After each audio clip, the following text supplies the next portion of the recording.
Ses amies furent surprises de la voir disposer de moyens. Elles la taquinèrent.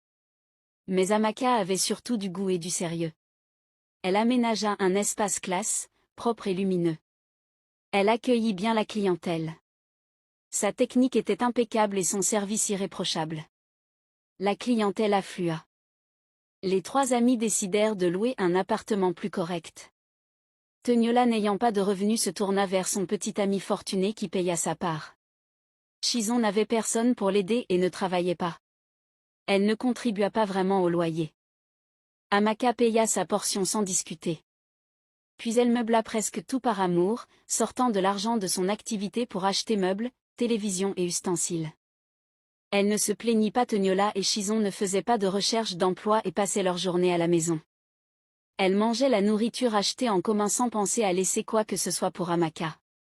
Et quand tout finissait, elle demandait à Amaka de refaire les provisions en disant qu'elles étaient fauchées.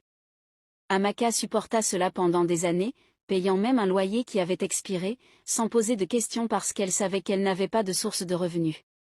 Un soir, Amaka rentra harassée après une très longue journée au salon.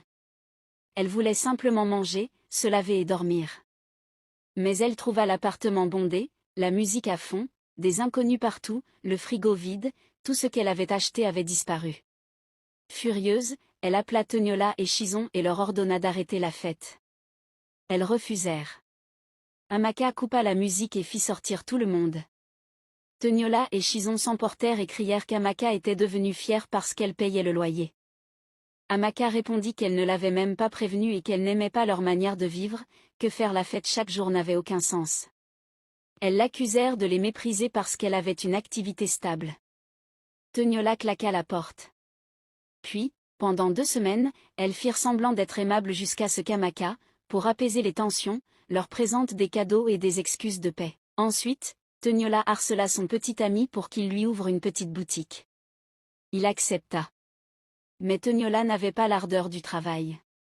Elle engagea du personnel, ne contrôla rien, porta elle-même les vêtements destinés à la vente. Les chiffres plongèrent et elle s'en moquait parce que son compagnon réglait ses dépenses et qu'Amaka était là en filet de sécurité. Shizon vivait pareillement dans l'insouciance. Les deux dépendaient d'Amaka sans vergogne. Pourtant, Amaka poursuivait sa progression, peaufinait sa marque, fidélisait ses clientes, apprenait la gestion, économisait, payait les charges, gardait la tête froide. Et dans ce quotidien contrasté, où la discipline d'Amaka faisait grandir son avenir tandis que l'oisiveté de ses amis creusait leur vide, quelque chose d'invisible commençait déjà à fermenter dans le cœur de l'une, une jalousie sourde que personne